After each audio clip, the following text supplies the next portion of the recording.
Beobachten wir heute mal die Geschicklichkeit von Holger dem Schreiner. Während seine rechte Hand ein Brett sägt, schreibt die linke eine Rechnung. Gleichzeitig öffnet sein Fuß die seitliche Schiebetür seines Citroën Jumpy.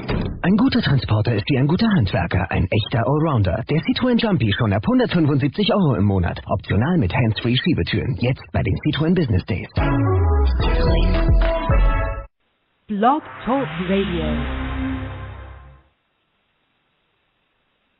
Hello, everyone. This is Chrism, and I'd like to invite you to another conversation about your Kundalini awakening experience.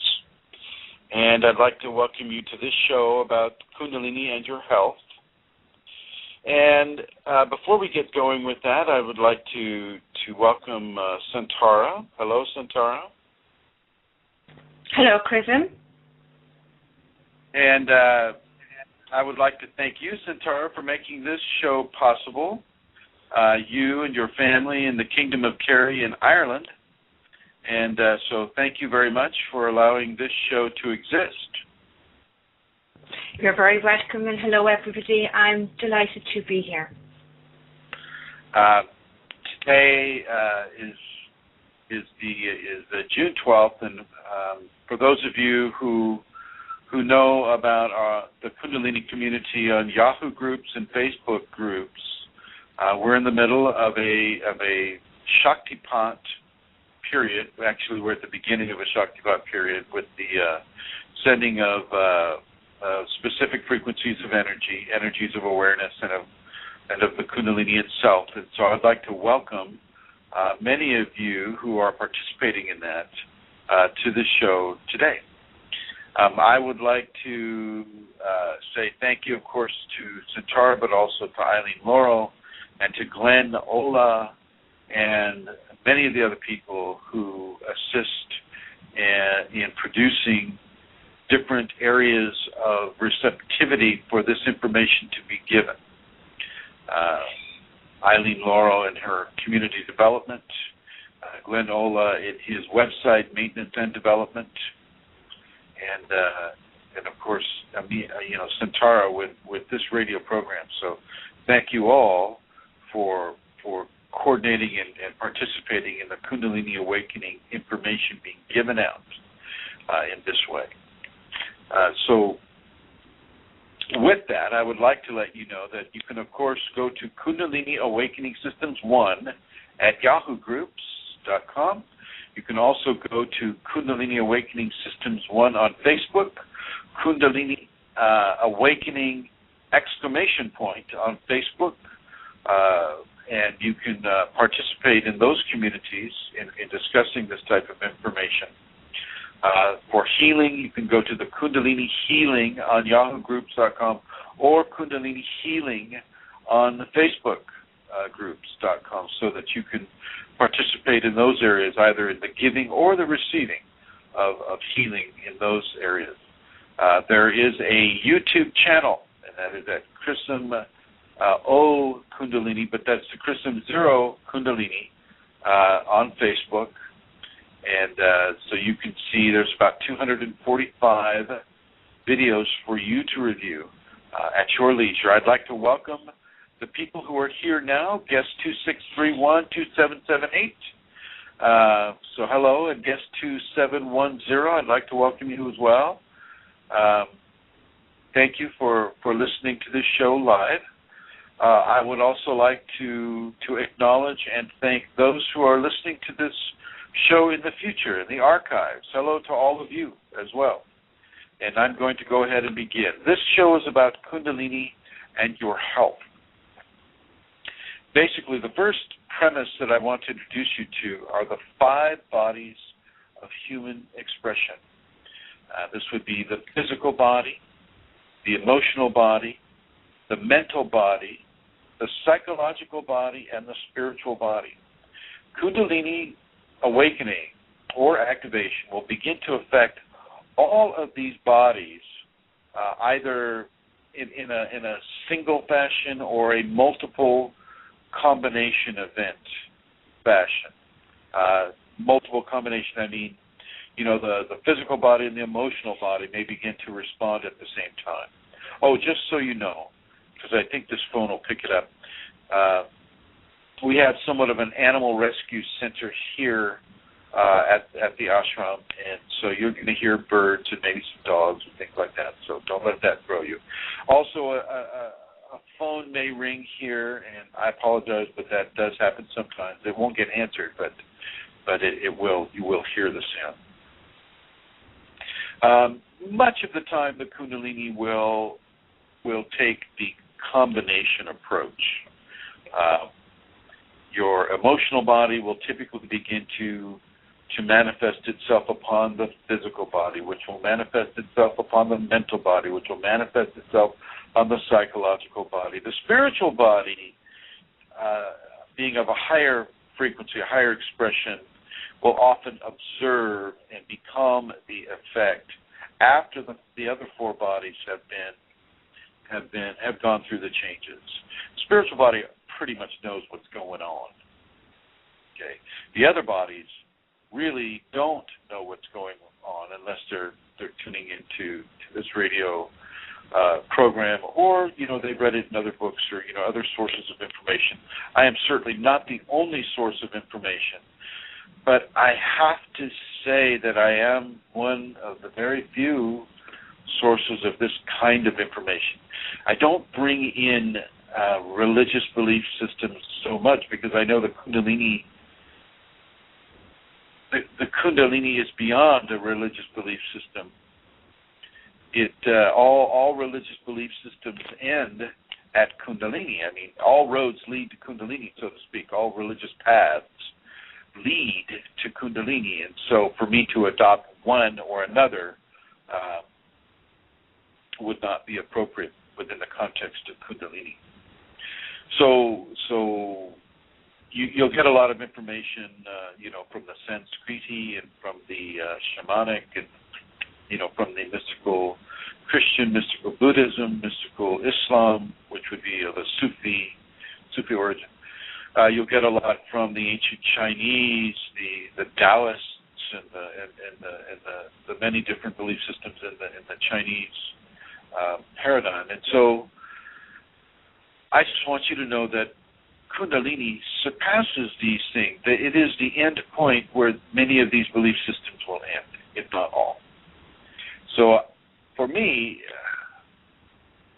it's just the Kundalini that matters in these discussions. The Kundalini, its reception and its balance within your body as you go through the many highs and the many lows and the many permutations of experience that the Kundalini can bring. The first body I would like to deal with will be the physical body. The physical body requires balance. The physical body is a level of balance that is constant. We have very, very fine levels of balance, and we have very, very flexible levels of balance. A flexible level of balance within the physical body would be the blood pressure or the pulse rate of the heart. These things can vary widely. A very fine level of balance would be the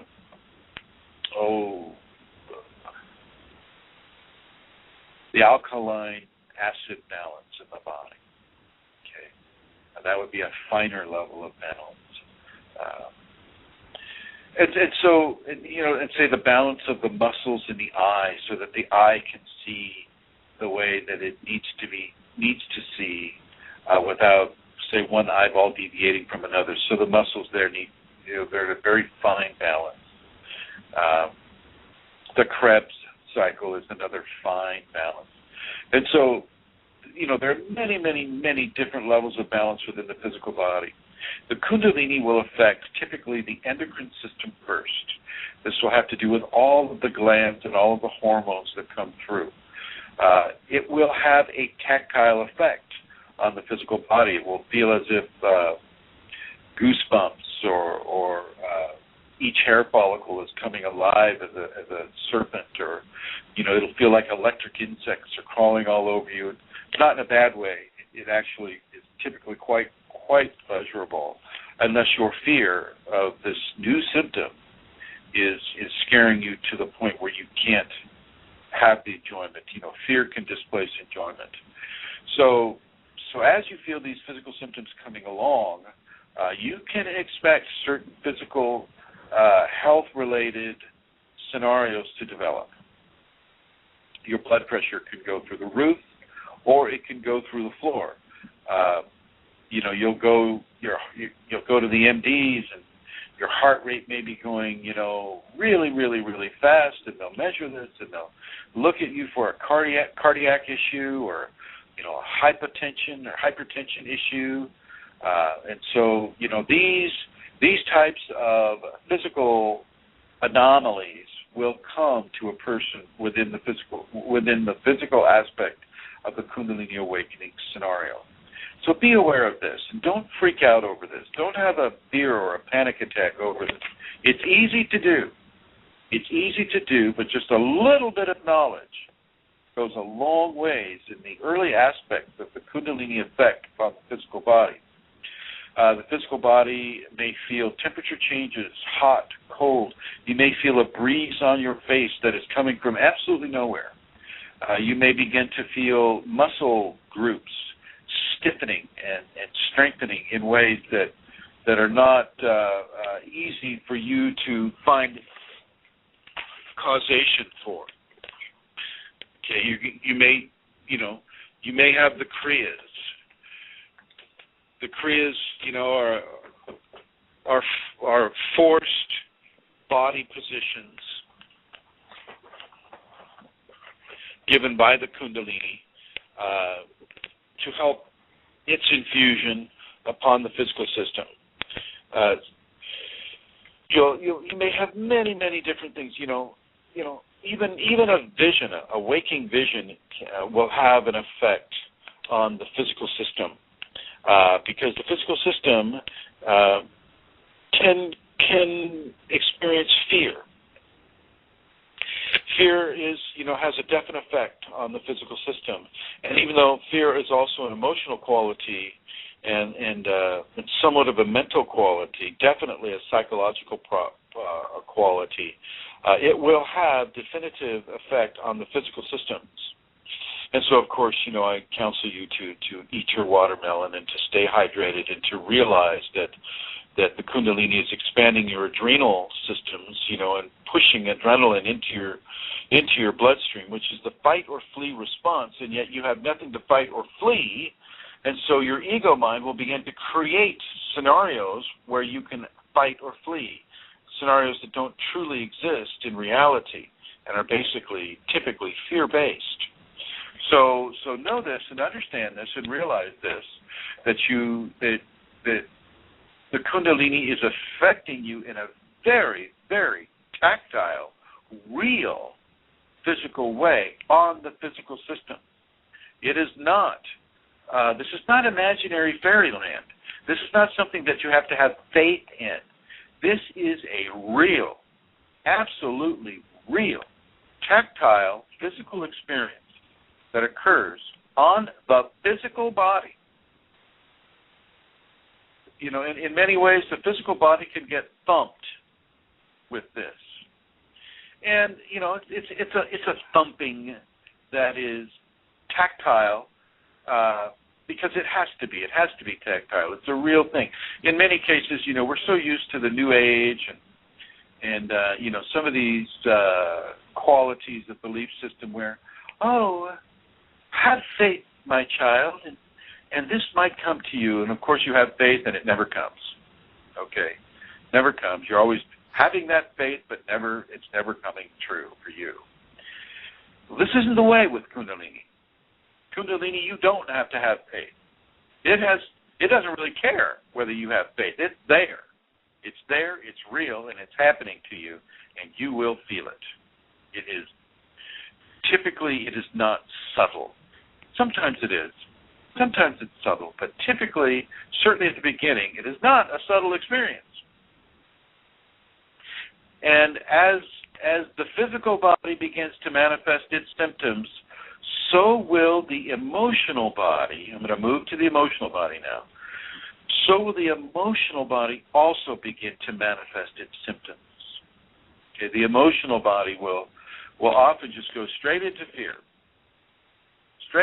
with this. And it's very important that you realize what is occurring so that you can begin to modulate and give the emotional body a level of balance that it requires to have and to hold this in a very positive way. You don't necessarily need to have fear. Now, if you have the Kundalini awakening in the context of no information and no information at all, no assistance, no understanding of what's going on, well, that is a recipe where you do need to have fear. You do need to understand what fear is. And then, of course, you by having that fear, you get to have the experience of overcoming that fear, which allows you to develop a certain level of strength within the emotional body that allows you to overcome that fear. And so in many ways, within the fear context, you'll see a lot of different things, a lot of different spiritual creation entities. I call them entities. These are spiritual creation that are outside the typical 5 sense levels of awareness or understanding. Okay, and so these spirit creations these creations, they also have their place and their design within the greater matrix of creation. But for you, they're being used as a quality of fear development so that you can initiate a quality of fear overcoming. And therefore, you can have that strength, and therefore, as the Kundalini continues its maturation within you, you can have that level of acceptance of new and different things occurring in front of you and around you and with you. The emotional body is very, very susceptible to the different feelings and manifestations of Kundalini that the physical body will have. And I'm just going to interrupt myself here for a second and let you have the call-in number. Call-in number is 347-934-0026. That's 347-934-0026. And do I have callers, Santara?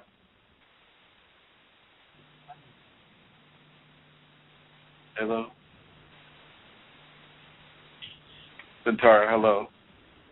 Oh, hello. Can you hear me? Yes. I'm going to assume that the people on my call list there are just listening, right? Yes, just writing that down for you now. Thank you. Okay, so as we have the emotional symptoms occurring, they're often occurring in at the same time as the physical effects that are occurring. And so as you have the physical effect, you'll also have the responding emotional effect. And, this is a very basic concept. You know that if your body is feeling something strange, well, then all of a sudden your emotional body goes into fear. It's very fast. It's very instantaneous. It's very connected. And as we have the emotional body, say, gearing towards receiving a level of information about what is happening to the physical body, well, that fear can be dissolved. Oh, it's the Kundalini giving me a Kriya. Well, okay, I know about those Kriyas. I've had these Kriyas. Okay, fine. The Kriyas are good. I will surrender to the Kriya, and I won't give this any more fear, and therefore the fear is eliminated from the emotional body, and the physical manifestation is allowed to continue without the blockage of fear interfering with it. So you've just been given a description of what can happen with regards to the emotional body responding to a physical demonstration of the Kundalini upon the physical body, and the emotional body responding to that in a positive way. Say, oh, this is the Kundalini. Now, you may also have emotional response with regards to its own manifestation of Kundalini, extreme levels of emotion, extreme levels of love, love that you have never felt before, love that pushes the emotional body to the limit of crying, lots of tears. These tears are really, really healthy. Remember, they're emotional relief valve, so that the emotional body can change. Within the Kundalini context, it can change and mature within its own Kundalini transformation. The 5 bodies have their own level and schedule of transformation within the Kundalini. By schedule, what I mean is there's a certain amount of time that the Kundalini will be in all 5 bodies of the human being, but only there's a certain combination of events that will take place that correspond with a person's karma and a person's level of surrender within the Kundalini awakening context. And so the agenda that the Kundalini will have with a person is going to be unique to that person. So we'll just say that the physical body is expressing a symptom, and it'll be a while, say, before the emotional body is going to process that symptom. Okay, so right now I've just been discussing the physical and the emotional bodies of expression. It's just a very small scratching of the surface. I have to tell you that health and Kundalini is an extremely large subject, and I probably will I'm just going to give it to you as much as I can give within this hour and a half. I'm going to move back to the physical symptoms now. Now, the physical symptoms many times can mimic the expression of an illness. For instance, if you go into the hospital environment, well, you're going to fall outside of the parameters of health that typical AMA-oriented measurements will indicate it. So, of course, as you go into the hospital environment or the medical setting, whether it's a clinic or your own doctor's office or a hospital setting, you're going to fall far outside of the typical measurements that they have an expectation of you having. And so as they recognize this, they're going to start prescribing drugs to you. They're going to start prescribing drugs. They're going to start prescribing, maybe we need to surgically remove your left big toe because it's black and it looks like it's going gangrenous, and so, yeah, we're just going to have to cut that off. And you may laugh, but, that's kind of what they're looking at here. They don't know any better. They don't understand the Kundalini, and so within a Kundalini context, I'll suggest you stay far away from any surgeons wanting to cut off your left big toe. Realize that a black left big toe is just another symptom of the Kundalini. Okay, has nothing to do with any kind of a medical diagnosis or anything like that. It has nothing to do with gangrene. There's nothing wrong with your left big toe, but if you take that to a doctor, they're going to tell, oh, my gosh, you got a severe problem with your left big toe. Looks like it's going to fall off next week. Let's cut it off. So within that context, I'm going to suggest you maybe not do that. Okay. Left big toes are very handy to have. They're hard to come by. Kundalini expresses through the left big toe as black and dark blue under the toenail and sometimes the entire toe. So what I'm saying here is until science catches up to the understanding of Kundalini symptoms, you may not want to depend on science-based medical conclusions with regards to symptoms of a Kundalini awakening. Okay. Very, very important that you understand that context, because in the Western world, we're programmed to go to the MD for anything that is a strange anomaly upon the body or something that we're not used to having. And what I'm suggesting here strongly is that the medical community has no clue about Kundalini. They do not know or understand or even want to know or understand about the Kundalini awakening upon a person. What they want, is in their reference books. And if they, if 50 years ago somebody said, oh, well, there's something called Kundalini and it'll give an exaggerated heart rate, it'll give an, a BP that is higher than normal. You know, unless they have that in their reference material, then they don't really trust it. They don't really want to know about it because, you know, they get 15 minutes with you, and that's all they want to have with you. They want to find the problem. And, you know, if the left big toe is indicating is like it might be something seriously wrong, well, they'll try to take the measures that they've been trained in medical school to look at. And this goes across the board with any of the physical expressions that the Kundalini will bring upon the physical body.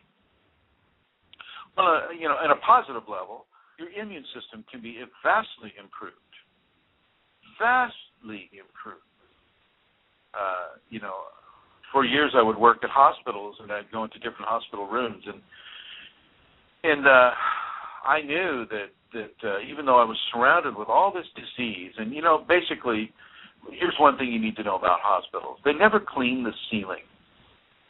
So all of the microbes and all the bacteria and all the mold and all the mold spores and all of these things, even in the surgery bays, even in the OR rooms, even in the highly infectious, you know, rooms, they never clean the ceiling.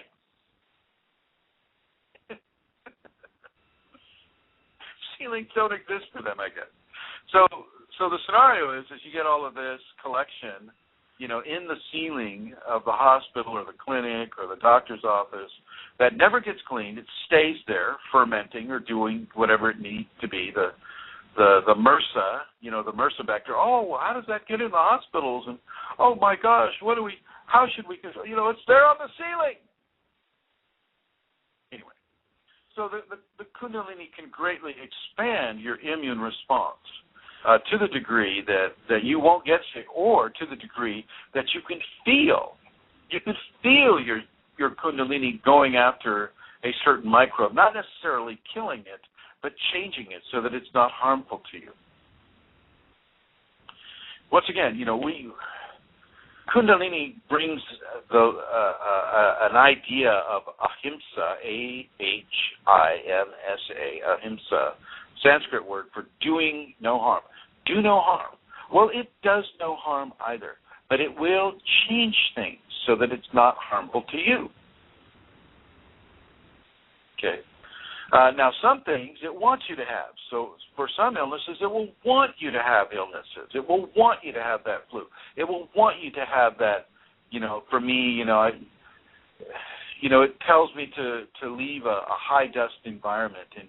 And yet, you know, for various reasons, I don't leave the high-dust environment. So it allows me to have, you know, lung issues that are attributable to a high-dust environment.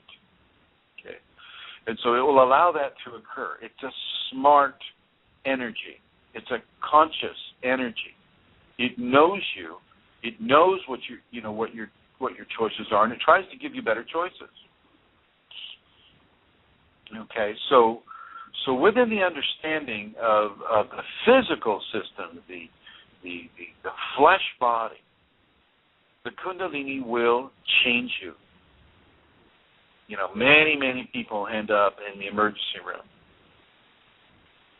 thinking they're having a heart attack, thinking, you know, they're having this ailment or that ailment, wondering why they're all of a sudden having spastic body movements that they don't know about, why they're, you know, all of a sudden seeing visions or hearing things that nobody else is hearing. Oh, my gosh, I must have a disease, therefore let me go to the ER. And, you know, they're going to give you a, you know, strong tranquilizer, Depakote, or some other type of tranquilizer, and you know, try to relieve the issue or the symptom through chemistry. Typically, chemistry is the big deal because the pharmaceutical industry has such a hold over the medical industry, and so I want to give you the understanding that with Kundalini, you do not need to go to the ER. But I'm going to say, hey, if you feel you need to go to the ER, then you go to that ER. Go and get all the tests done and get all, you know, the urinary test, the blood test, all the different tests. Maybe get an MRI, you know, maybe a CAT scan. You know, get whatever your MD feels that you need to have. And then when you come home and you know, there comes the symptom once again, just accept that the Kundalini is transforming you for a while, and it's going to continue to do so. The more you resist it, the more you fear it, the more painful and the more uncomfortable it's going to be. So really do your best to surrender to the Kundalini. Realize that it has your best interests at heart. It's changing you for the better, not for the worse. It's changing you away from how you used to be, though. And that can be a scary thing all by itself. Having that kind of a transformation occur for a person can really frighten a person severely. And so this is why I'm putting this information out here. You don't need to go into fear, but you will. Okay? You eat the watermelon, you stay hydrated, you look at your electrolyte balance within your body, even take Gatorade if you have to, if there's no other option. And I know the electrolytic stabilizers within fluids and foods are not as common as we would like with regards to Kundalini. Watermelon happens to have a really great combination of nutrients that can begin to work in harmony with the adrenals and the kidneys, allowing a person to back off of fear much quicker. So does coconut water, coconut milk, however you want to phrase that. Try to get everything organic. You don't want to use toxins as a way of affecting a healing. And toxins, unless it's organic, even organics, have a level of toxicity since the federal government took it over. But it's nowhere near as bad as the agricultural foods that are grown in this country and other countries that have high degree of pesticides, fungicides, herbicides, and insecticides in it. So you don't need to eat something that is now designed or conditioned to kill. There's no ahimsa there. Okay, it's all about killing. So eat foods that are as organic as you can get it. Now I know it's not easy to find everywhere. In the country that you're in and the society that you're in, it's hard sometimes and more expensive to find organic food. But I'm going to suggest it for you regardless. Stay as far away from commercial agriculture as you can get. And that includes with your water. Do not let municipal water systems add fluoride to your water, add chlorine to your water, add all of these terrible, terrible chemicals, hurtful to your body chemicals. And I don't care what part per million they are. Get as pure and clean of water as you can. If you have to go to those purification filter machines, well, then do that. Okay? This all has an effect on the physical body. And the comfort of the physical body will have a direct effect on the comfort of the emotional body, which will have a direct effect on the comfort of the mental body. All three of these bodies will have direct effects on the comfort of the psychological body. The spiritual body knows what's occurring. It knows. It knows. It knows that you took this body in order to have Kundalini. So this is what is going on, and it's following on. Looks at the choices you're making. Choices, you can either make choices that further a spiritual evolution or not. And one is not better than the other. One is just another choice. So as we continue into we're looking at the physical body and its and the Kundalini effect upon it. The Kundalini will choose your food. It will choose whether or not you have sex. It will choose whether or not your body goes into devotion towards if you have a belief system, say Jesus or Allah or Buddha or whoever, Krishna. It will choose how your physical system is. Stand by a second. Might have somebody at the door here. I don't want to get interrupted.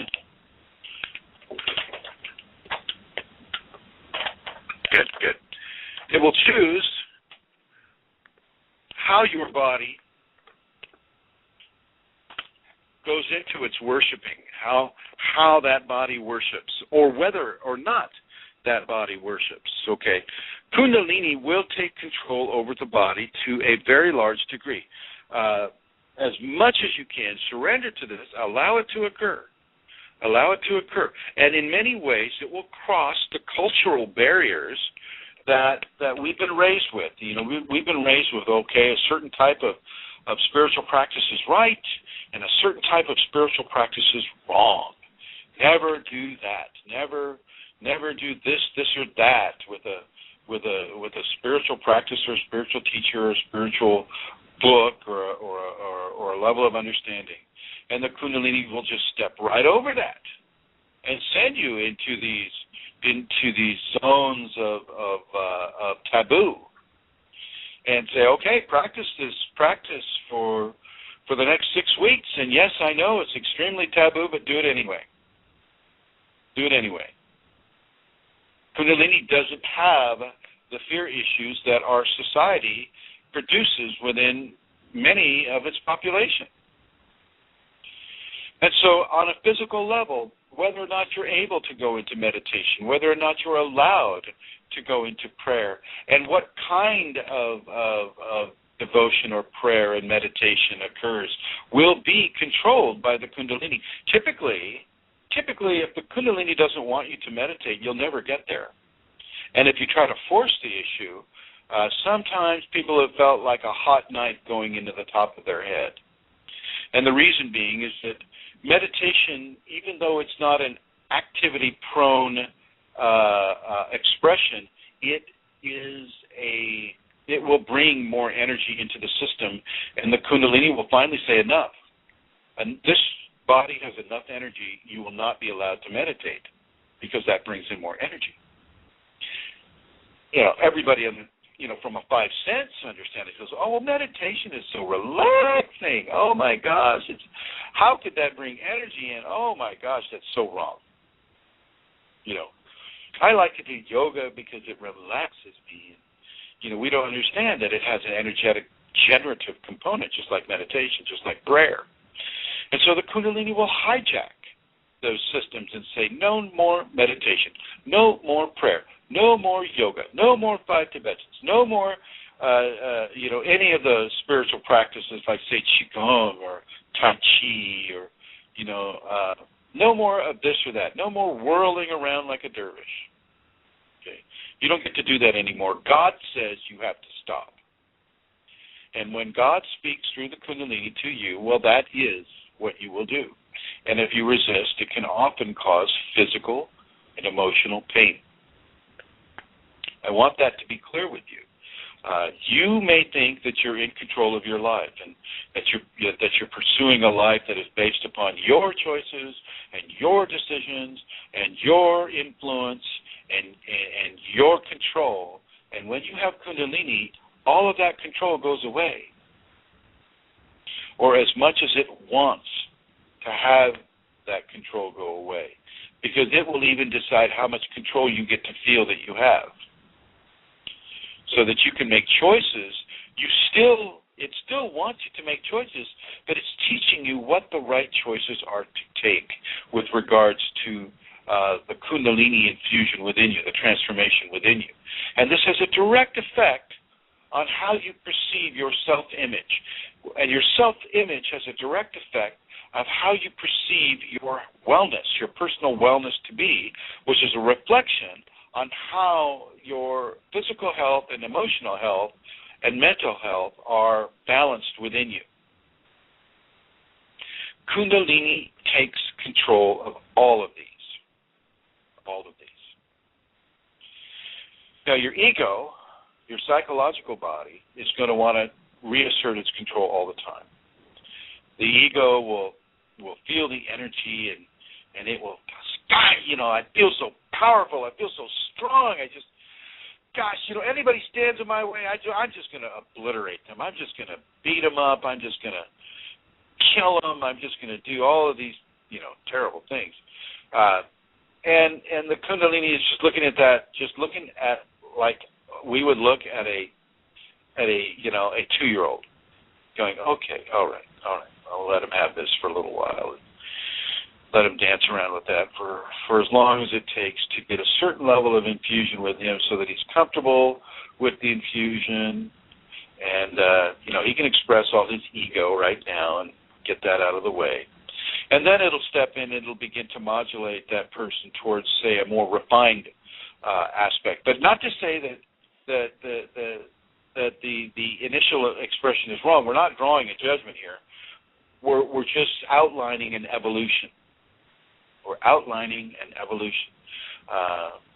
Strength is a requirement. Strength and the enthusiasm of strength, the ego enthusiasm of strength is also a requirement of the infusion. There's the pattern of infusion upon the person is unique to the person's karma, but it's also unique to that special expression that the Kundalini is taking within that person's karma and combination of events that it's bringing into the person's physical expressions. Gosh, I hope that's probably as clear as mud. Let me see if I can phrase it easier. Kundalini will determine what the ego gets to express or not express, and none of it is bad, even though in our cultural context some of it may seem bad. Okay, we are natural human beings having Kundalini. I mean, there are ET out there that they'll harvest as many eggs from a woman as they can get, and they're all trying to get the Kundalini, but they're just not able to have it because they're not able to open the control of their bodies to the divine. And so, we're a very special creation. We can go from zero to divinity in a lifetime. That's not easy. It's not easy. And, these ETs that try to do all of this stuff, they're barking up the wrong tree. They need to go inside and change themselves before they go inside and try to change themselves from the outside to the inside. It needs to go from the inside to the outside. And it's the same with us as we go through our Kundalini transformation and inspect on our health. We need to go inside ourselves and go, okay, my symptoms kind of match up to a Kundalini awakening event. Wow, okay. All right, so where does this lead me? And then you allow the Kundalini to lead you to the levels of information that you need in order to make the right choices for yourself. It's teaching you how to make the right choices. So if it's led you here to this radio program, pay attention to these concepts. Don't be afraid. Don't be afraid. This is really a joyful, beautiful, wonderful thing. At first, it can be, disconcerting. It can be fear-inducing because it's so strange and so different than what you're used to and what your society expects for you to have. You will have heat, but you won't have a high temperature. You will have heat, and you will have a high temperature. You will have coldness all through your body, absolute freezing-like coldness, but you won't have a lower body temperature, or you will have coldness and you will have a lower temperature. Okay, you will feel these different experiences upon the body, these roving temperature experiences, and it's fine. It's fine. It's normal. You'll be able, when you have the Kundalini heat, you'll be able to go into a freezing water and not really be affected by it. Yeah, Satara, are you there? Yes, I'm laughing. That is so true. Tell me about your Mount Shasta experience. Well, in Mount Shasta, we a group of us from Kundalini Awakening Systems went together to Mount Shasta, and it was during the winter.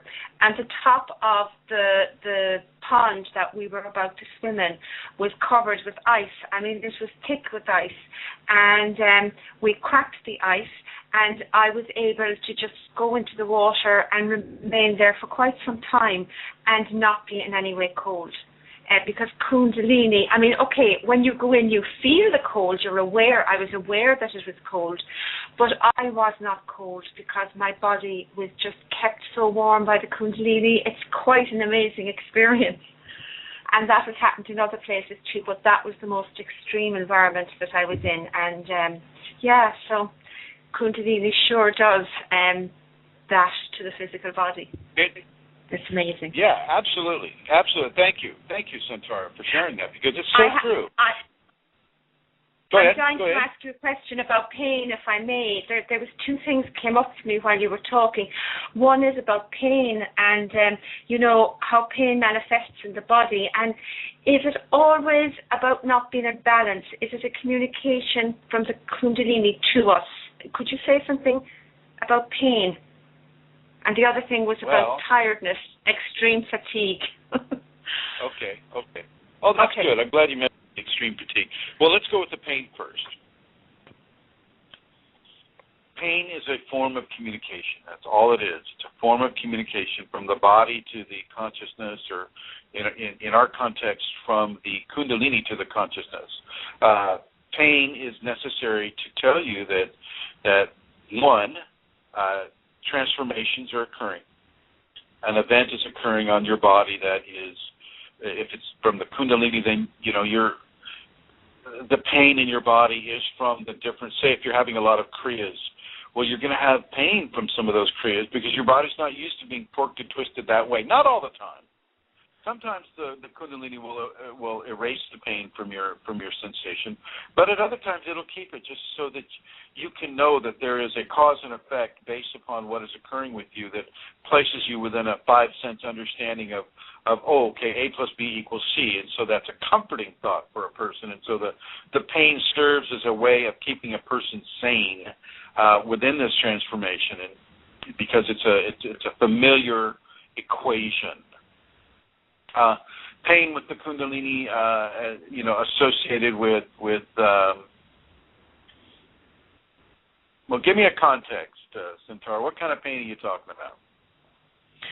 Oh, gee. Well, I suppose there's different kinds. I was talking maybe about shooting, stabbing pains, migraines, pains in the muscles, pains that you can get. Okay. Oh, all right.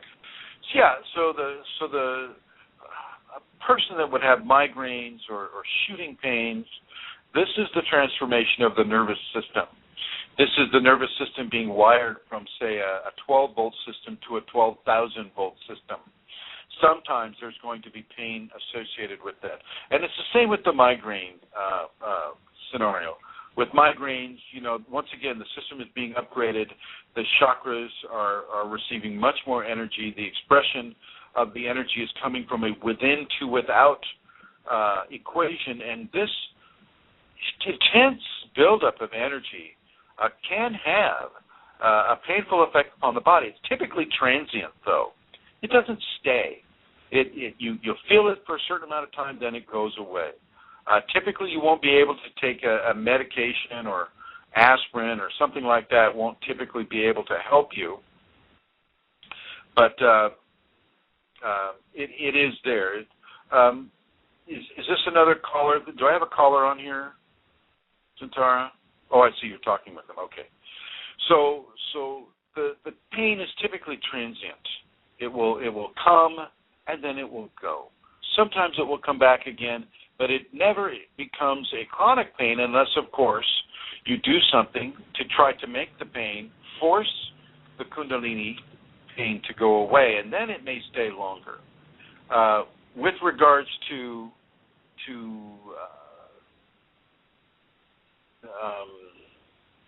being tired all the time or having that fatigue. Now, there's more to go with this one because this has a little more complexity to it. As I mentioned in the beginning, the Kundalini will affect the endocrine system first. Well, it'll affect all the organs of the endocrine system as well, the ductless glands and all the different organs of the energetic system will be affected. This includes the thyroid. Now, thyroid definitely will have a strong effect on whether or not you feel active, or if you feel overly lethargic, or if puts you into a depression or things of that nature. So I will suggest that you get a blood test and look at your thyroid stimulating hormone, that's a TSH.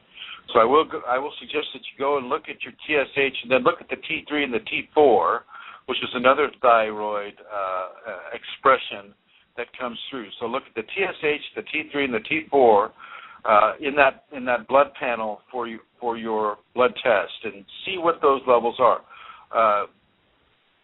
If you have ridges on your fingernails, if you have dry patches on the outer edges of your eyebrows, if you're losing hair, if you're having symptoms of low thyroid, then I'm going to suggest you don't necessarily need to jump onto a thyroid medication like they just love to do. They love to addict as many people as they can to thyroid medications, and it's not because they're bad; it's just because they're ignorant. I'm not a medical doctor, so I'm not going to give any medical advice here at this at all. But for my cat Lasha, if she is having low thyroid, and of course blood test, all that, then I have a certain. Let me see if I can find it in my bookmarks here. Recently bookmarked. Here we are. Yeah.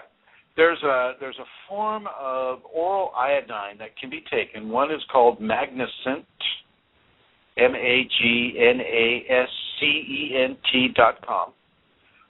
If you can't get that, then there is something else called Atomidine, ATOMIDINE. I don't like Atomidine so much, even though I've taken it. It's because it's mixed with chlorine, and chlorine is definitely a toxin on the body. But the Magnescent isn't with that, and that's at www.magnescent.com. There are these different types of oral iodine that can be taken. One drop typically should be enough. Like, say, if you take the Atomidine, one drop is worth to like 600 mcgs of iodine. And so if you're having thyroid issues that affect your ability to motivate yourself, if you're not smoking a lot of pot or you're addicted to alcohol or something like that, you might look at some oral iodine substitutions for your cat. They're for the kitty cats, of course, And Lasha, fortunately, she's running around here and she's having a great time, and so we take good care of her. Let's see, Eileen with a question about her own specific pain. Go ahead, Eileen. Come on board. Can you hear me? Can you hear me? I can hear you. Hello. Okay. Hello. Well, yes. I don't so much have a question, but I wanted to mention the pain that I had this past week. It was rather interesting. It was in one of my kidneys, and I wasn't sure what it was, if it was an infection or a kidney stone or whatever. And then when I did talk to you, you mentioned that I wasn't moving enough, so I started moving more, and I also was surrendering and praying to Shakti, and it went away within a very short period of time. And I was amazed myself because I don't feel I went into fear. I was just more curious. And initially I figured it was... Oh, please. Please, Eileen. You were absolutely in fear. Let's be clear about that. No, I was not. And it's okay. It's okay. It's a natural response. Well, anyway, it's a natural response. And we always jump to the worst possible scenario. Oh my God, should I have my kidney removed? Oh my gosh, it must be a kidney stone. The reason I wanted to bring this up is that I have had pains and things before, but this was rather intense, and now it's just for me, it's more interesting because I did think in terms of, well, this could be Kundalini, and it turns out it was. And so to me, it validates what you're saying, that Kundalini will give you pain if you're not following what you're supposed to be doing. You actually, Eileen, you bring up a really good point, and I'm going to go into it right now. So thank you for that. Okay. Absolutely. All right. Question. Excellent question. Excellent question. Here's the thing: is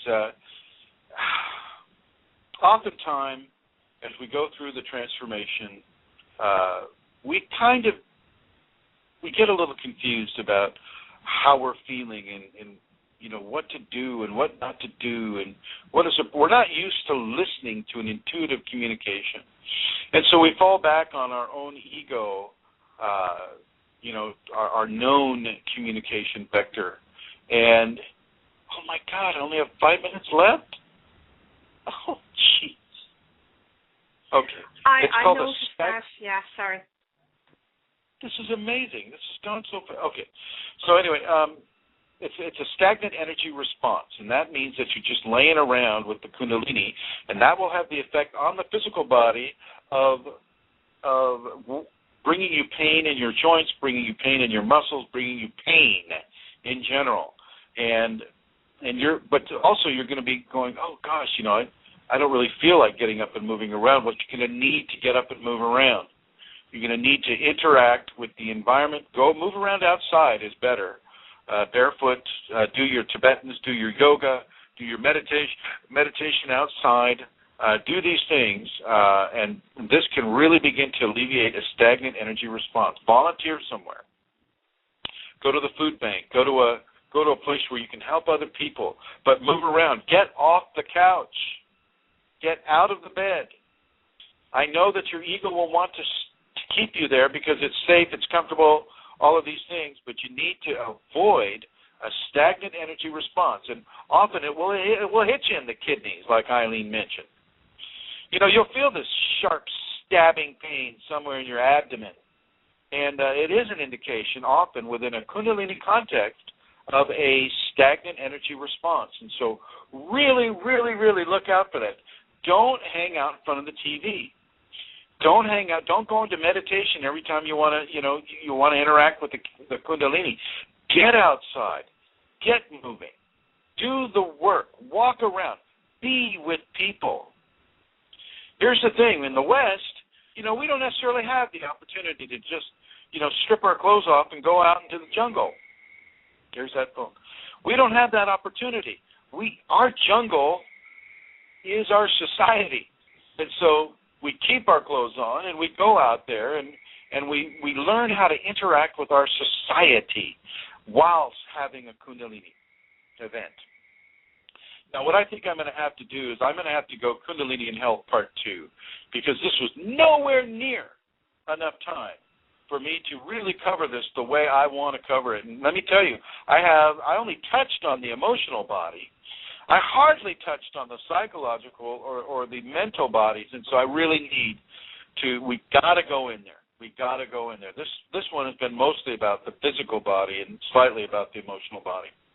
And so next week, next Wednesday, we're going to go into this again, and I'm going to do this Kundalini and Health for as much as it takes because this is a huge, huge subject. It's very important that people begin to understand how Kundalini manifests the health of a person inside of the Kundalini awakening and activation events.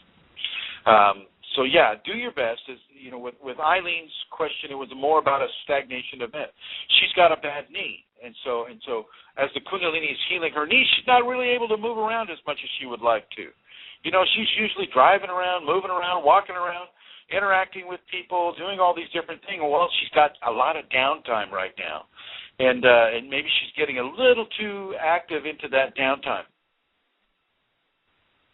And so as she begins to move around, boom, the pain goes away. And so it's a real big communication. I want to thank everybody. The voice just came on and said I have 90 seconds. So I want to thank everybody who tuned in. Fashji, good to see you. Eileen, all the different guests, 2927. I really would like to thank Amelia and Rosemary and everybody who is listening to this now and in the archives. And next week it's going to be Kundalini and Health 2. Okay. Thanks for listening and happy Kundalini to you all. Beobachten Beobachten wir heute mal die Geschicklichkeit von Holger dem Schreiner. Während seine rechte Hand ein Brett sägt, schreibt die linke eine Rechnung. Gleichzeitig öffnet sein Fuß die seitliche Schiebetür seines Citroën Jumpy. Ein guter Transporter ist wie ein guter Handwerker, ein echter Allrounder. Der Citroën Jumpy schon ab 175 € im Monat. Optional mit Hands-Free Schiebetüren. Jetzt bei den Citroën Business Days.